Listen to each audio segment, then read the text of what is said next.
guys, it is Sarah here with my service dog. Hi. Good girl.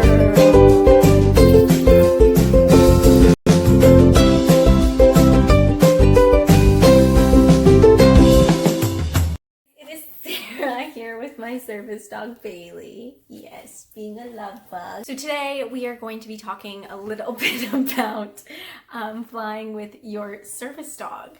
And specifically, I'm going to be talking about my experiences with American Airlines and with Spirit. Because in my previous videos, I mentioned that I have only really ever flown Southwest with Bailey, and that's because they are just so wonderful and easy, and the 2 free checked bags is just the most convenient thing ever. And I really love the way their boarding system works. Bailey, what the hell? So the first airline was American Airlines. And in terms of service and everything, you know, they were pretty standard. I would say definitely call during regular business hours because I booked the flights at night and then I called immediately afterwards to try to figure out the disability accommodation seating with more legroom. And I got someone who just didn't understand what I was asking for and why I would need extra space.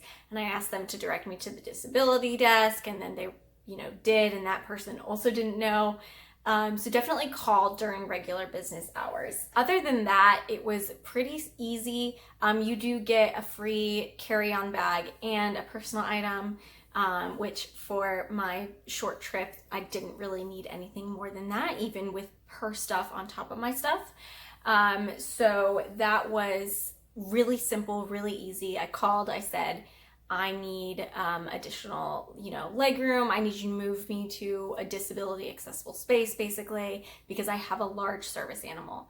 And they were great. They asked me the 2 questions and then moved my seat to where there was more legroom. I will say they moved me to the bulkhead that is right behind the first class. And that would have been better if it hadn't been a solid bulkhead. There was more legroom than a typical seat on one of their aircrafts, but it wasn't as much as I was used to with the bulkhead in Southwest. If there hadn't been a solid thing in between the seat in front of me and me, Bailey would have fit, like, she would have had so much room, and it would have been just about as much room as she has on Southwest. Except for because it was solid, she had, you know, about 3/4 of the room maybe that she had on Southwest. Hey, Bailey. Hi. What are you doing? Other than the seating arrangement, I did request to pre-board. I went to the desk before my flight at the gate, which is typically what they tell you to do if you're going to pre-board. I asked them to add pre-board to my ticket. They said, just line up when we call pre-board. And I waited for them to call pre-board, and they never did. They instead called priority, and I was waiting at the front. I saw a couple people go in, and I was like, did you call pre-board yet? And they said, oh, no, we just assumed that the pre-board people would already be on. And I was like, okay, but you didn't call us, and I've been waiting in the front of the line the whole time, but okay, sure. And went ahead. It was more confusing, but if you are flying with American Airlines and you do need to pre-board, definitely just wait at the front of the line and make sure you're advocating for yourself, because if I hadn't just been waiting there and, you know, been paying very careful attention, I wouldn't have pre-boarded. Overall, American Airlines wasn't bad per se, but it definitely wasn't Southwest quality.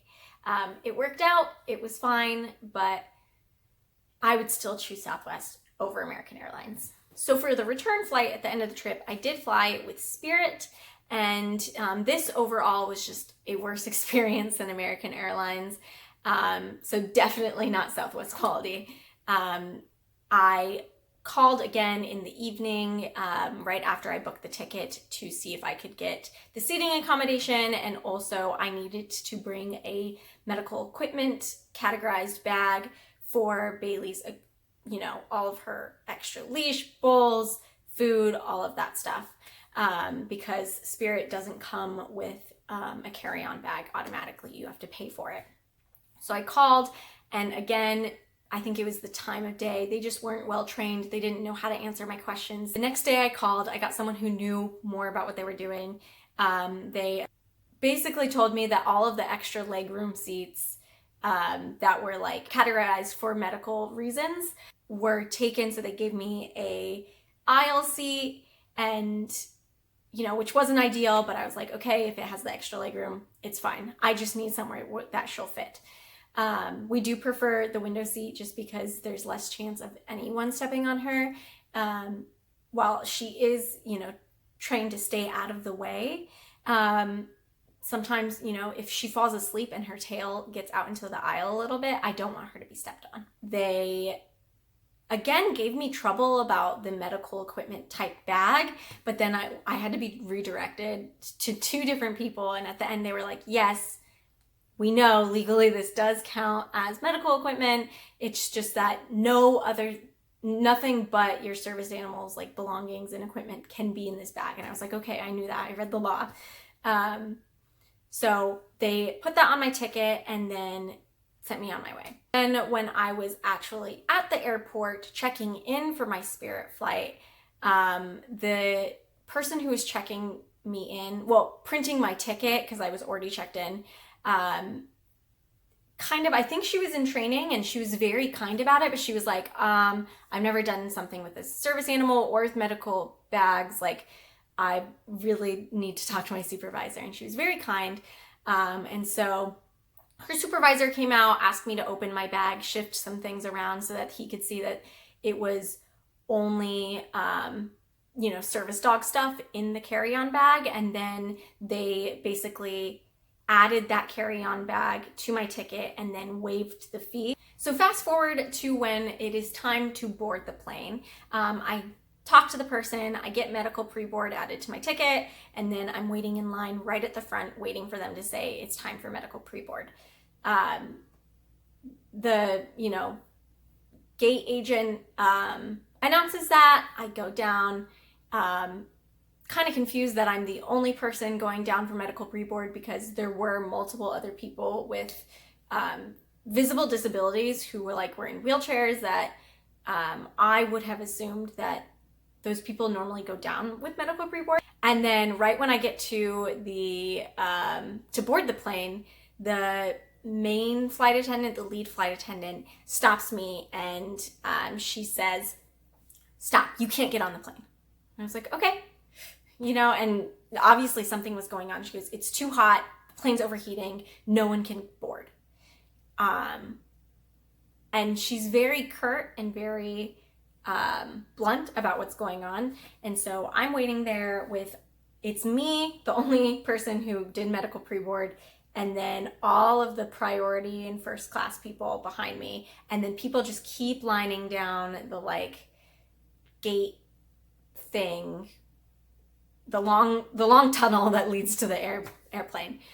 So there's people, and we just keep lining up, and we're all just waiting. All of a sudden, the employees who were supposed to wheel down the people in the wheelchairs finally show up and finally lead those people to the front who should have been taken down with the medical pre-boards. If they hadn't had to stop boarding the airplane because of this issue, those people would have had to not do their medical pre-board. One of the girls, a couple people behind me, was like, "Is this normal? I'm really worried. I've never flown by myself before. Are we gonna be okay? Are we gonna die?" Lead flight attendant says, "Obviously this isn't normal. Why do you think we're not letting you on?" And rolls her eyes and goes back into the plane. So eventually we were able to board the plane. Everything was safe, supposedly. And I waited in the aisle seat, which was my assigned seat, until another person who was in my row came.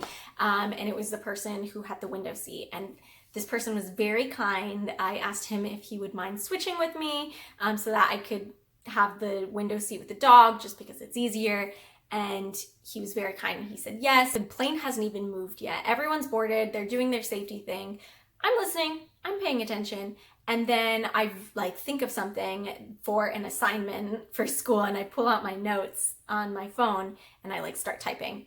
And then the flight attendant then, the same lead one who was not the nicest earlier, starts walking down to check everyone's seatbelts. And she stops at our row and she says, "Excuse me, ma'am." And I said, "Oh, yeah, sorry. Like, I'm putting away my phone right now." I assumed that's what it was about. And she was like, "I already said no texting. Put your phone on airplane mode and put it away right now." And I was like, okay. Like, obviously, she's no nonsense. That's fine. I get it. Safety things, whatever. I said, okay, I wasn't texting, but I'll put it away. And she goes, she rolls her eyes at me. And then she goes, "And take that bag off of yourself." And I have her fanny pack on. And I was like, the fanny pack? And she was like, "No, the bag that's across your chest." And like, I'm not over exaggerating the tone of voice. Like, she was like very sharp in her tone. She said, "No, the bag around your chest." And I said, "Oh, that's my dog's leash." She was like, "Take it off of your chest right now."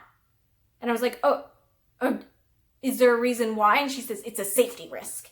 And like, just continues to berate me as I'm like trying to like take off, because it was underneath 2 layers of sweaters on around me. So I had to take off one sweater and take off another sweater and like take off the leash, because, you know, I've flown with Bailey like several times and I've never had to take that off. So I wasn't expecting it. And like, I also didn't expect her to berate me about wearing my dog's leash. After that, she walked away and I just kind of assumed like maybe she's having a bad day. Like, you know, the whole temperature thing probably threw her off. Everything's fine. But then throughout the entire flight, she would continually come to check on my row specifically and be like, "Get that bag away from your feet." And I'd be like, "That's my dog." And then she'd like roll her eyes and be like, "Can you squish it underneath the chair anymore?" I was like, "No, I can't." She's a dog. It's not like a bag that I can like really like press. Like, she has bones and muscle. Like, she only squishes so much. And plus, she was not even in the way. Because the Spirit flight didn't have a solid bulkhead, like the seat in front of me, she could put her body underneath. It was much more comfortable for her than the first flight.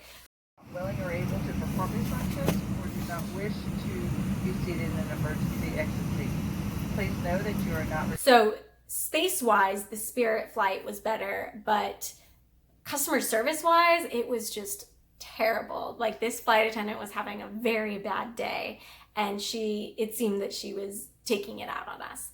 And I get it, it's a stressful job, but the sharp tone was just not appreciated. So overall, Southwest still is my #1 airline to fly with a service dog. However, American Airlines wasn't too bad, and as far as space goes, Spirit wasn't the worst. In terms of customer service, Spirit was my least favorite, but in terms of space for Bailey, it was actually second.